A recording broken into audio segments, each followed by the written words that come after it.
L'histoire politique des Comores est marquée par une instabilité chronique, oscillant entre indépendance, coup d'État et réforme constitutionnelle. Depuis 1956, l'archipel a vu défiler de nombreux dirigeants, chacun incarnant une période charnière de l'évolution institutionnelle du pays.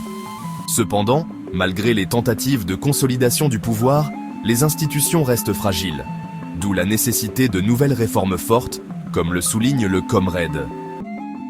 1959-1970, Saïd Mohamed Cheikh, né le 1er juillet 1904 à Mitsamiouli, Grande Comore, et mort le 16 mars 1970 à Madagascar, fut le premier président du conseil de gouvernement. Il amorce l'émancipation politique des Comores. 1970-1972, le prince Saïd Ibrahim Al-Adam bin Sultan. Saïd Ali est né le 17 avril 1911 à Tananarive, à Madagascar, et mort le 20 décembre 1975 à Djeddah, en Arabie Saoudite. Le prince Saïd Ibrahim a assumé la présidence du Conseil jusqu'à la dissolution de l'Assemblée. 1973-1975, Ahmed Abdallah mène les négociations de l'indépendance, qu'il déclarera unilatéralement le 6 juillet 1975. Ahmed Abdallah Abderrahmane est renversé par un coup d'État après 28 jours de pouvoir, le 3 août 1975. 1975-1976, le prince Saïd Mohamed Jafar El Amjad, né le 14 avril 1918 à Moutsamoudou, et mort le 22 octobre 1993, devient le président du Conseil national exécutif de l'État comorien du 3 août 1975 au 3 janvier 1976. Il est destitué par un coup d'Ali Swelihi. De 1976 à 1978, Ali Swelihi, né le 7 janvier 1937, et mort le 29 mai 1978, mène du 3 janvier 1976 au 13 mai 1978 une révolution socialiste avant d'être renversé par un coup d'État. 1978-1989, Ahmed Abdallah, né le 12 juin 1919 à Domoni et assassiné le 26 novembre 1989 à Moroni, revient au pouvoir par le coup d'État libérateur du 13 mai 1978. Il sera le chef d'État jusqu'à son assassinat. De 1989 à 1990, Saïd Mohamed Johar, né le 22 août 1918 à Majunga, est mort dans la nuit du 22 au 23 février 2005 à son domicile de Mitsamiouli. Il gouverne sous tension. Il était surnommé le père de la démocratie. Mohamed Taki Abdul Karim, né le 20 février 1936 à Mbeni, Grande Comore, dans l'archipel des Comores, est mort le 6 novembre 1998 à Moroni. Il dirige le pays de 1996 à 1998.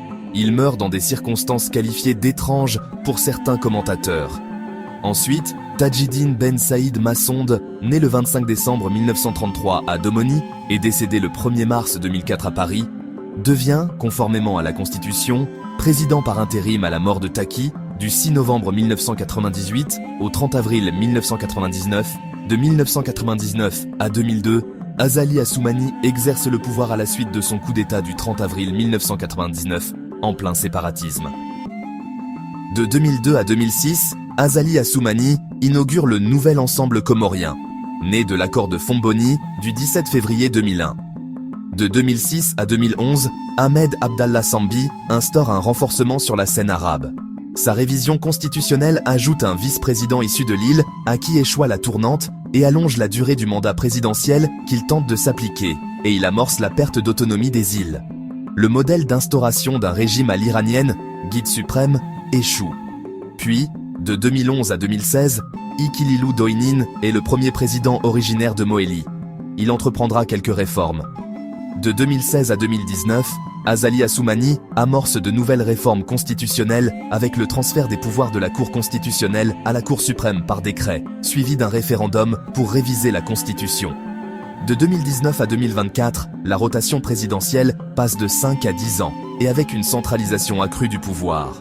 Et enfin, depuis janvier 2024, nous assistons au 4e mandat en cours d'Azali Assoumani. Il doit prendre fin en 2029. L'histoire politique des Comores témoigne d'un manque de stabilité et d'un affaiblissement institutionnel constant. La suppression des postes de vice-président, des assemblées insulaires et une rotation présidentielle portée à 10 ans annonce la volonté, à peine cachée, de la supprimer et d'instaurer une monarchie illibérale. Une concentration du pouvoir qui crée un déséquilibre nuisible à la démocratie. Comme le souligne le Comred, il est impératif de doter le pays de nouvelles institutions solides, garante d'un état de droit durable et d'un développement harmonieux de l'archipel. Seules des réformes institutionnelles structurelles profondes permettront de sortir du cycle des crises et de bâtir une nation stable et prospère.